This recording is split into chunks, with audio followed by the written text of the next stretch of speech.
Bonjour et bienvenue au Club Emploi, Cadre Emploi, Le Figaro Économie. Comme chaque semaine, un invité vient commenter l'actualité de l'emploi et cette semaine, nous commençons l'année avec Julie Coudry. Bonjour. Bonjour. On vous a connu en 2006 comme figure de la protestation étudiante contre le CPE. Et on vous retrouve aujourd'hui. Vous dirigez la Manu, qui est une agence que vous avez co-créée en 2008. Et sa mission consiste à faciliter les relations entre les étudiants des universités et les entreprises. Tout à fait. Alors, premier thème dans l'actualité, toujours dans l'actualité, les solutions pour lutter contre le chômage des jeunes. Le gouvernement croit dur comme fer à l'apprentissage comme solution anti-chômage des 15-24 ans. Il annonce un objectif de 800 000 apprentis, soit 200 000 de plus qu'aujourd'hui. Qu'est-ce que vous en pensez, vous, Julie Coudry, vous qui êtes aux côtés des jeunes qui cherchent du travail ? La question de l'emploi des jeunes, c'est sûr qu'elle n'est pas derrière nous, puisqu'on trône toujours dans les champions en matière de chômage des jeunes. Maintenant, c'est sûr que c'est une approche qui est intéressante, l'apprentissage, qui permet de confronter les études, la formation et son application dans l'entreprise. Maintenant, il faut peut-être faire attention à ne pas en faire une solution unique et solution miracle. On entend beaucoup parler de ça, voire presque uniquement parler de ça quand il s'agit d'emploi des jeunes. Or, l'apprentissage, c'est une entrée dans l'entreprise.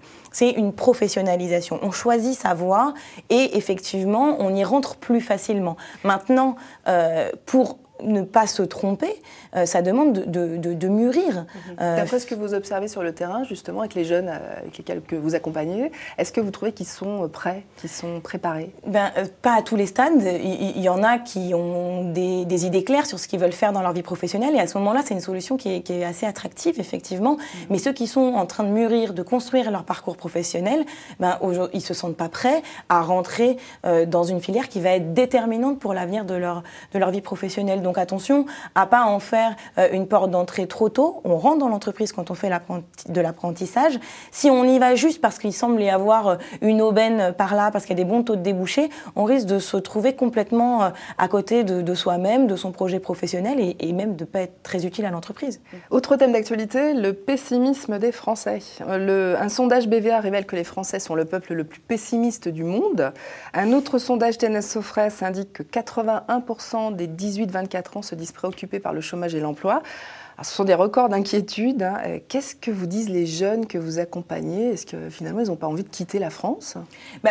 À l'échelle de la France, sans parler tout de suite des jeunes, ça sent un petit peu une société... je ne sais pas si c'est vieillissante ou de rente, qui a peur, qui craint, qui est déjà dans une situation et qui ne veut pas la perdre, plutôt qu'une société qui finalement, en étant ouverte sur sa jeunesse, va être ouverte vers l'avenir et sur ce que tout ça va devenir ensemble. Donc ça sent quand même un peu la démographie et puis la situation de notre pays. Maintenant, les jeunes, ce que moi je constate et qui peut faire écho à ça, c'est qu'ils ont des ambitions, ils ont des envies, ils ont des rêves. Par contre, ils ont le sentiment de ne pas avoir prise sur leur avenir. Et donc ça, c'est extrêmement frustrant. Nous, ce qu'on fait à la Manu, c'est leur donner les moyens d'agir.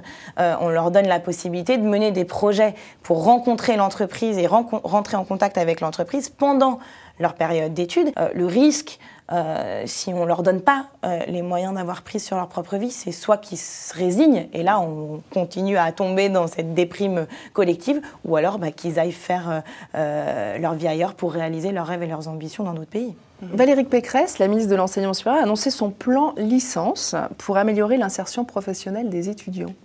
Qu'est-ce que vous pensez de ce plan ? Vous y voyez des qualités, des défauts ?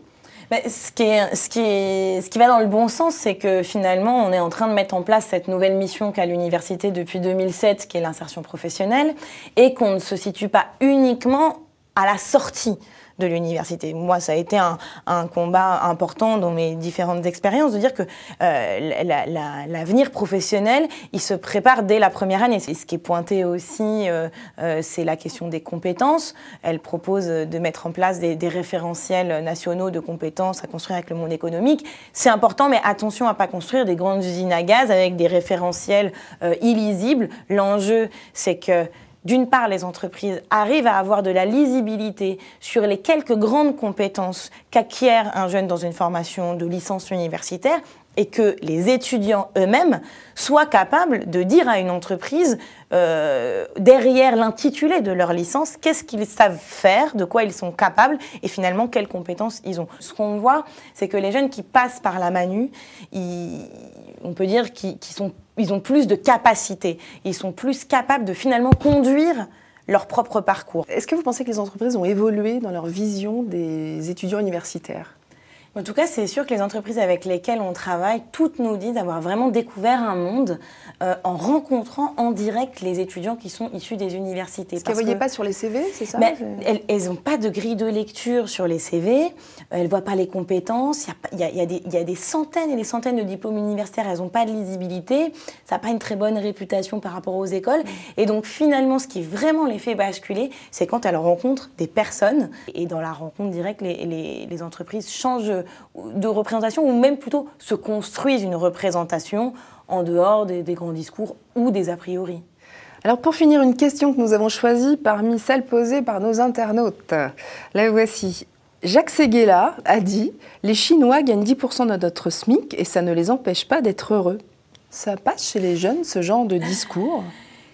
Disons qu'avec ce qu'on vient d'évoquer, c'est pas très étonnant, mais c'est un peu marrant d'avoir ce genre de phrase de quelqu'un qui est plutôt en fin de parcours, où il a plutôt accumulé lui-même des richesses. Et si il dresse comme espoir pour les générations qui naissent à l'autonomie et à la vie adulte, celle finalement d'être à 10% de ce qu'on est déjà aujourd'hui, alors que c'est difficile, je crois que c'est le meilleur moyen de les faire fuir vers un autre pays, si c'est la façon dont nos aînés envisagent l'avenir de la jeunesse. C'est dit.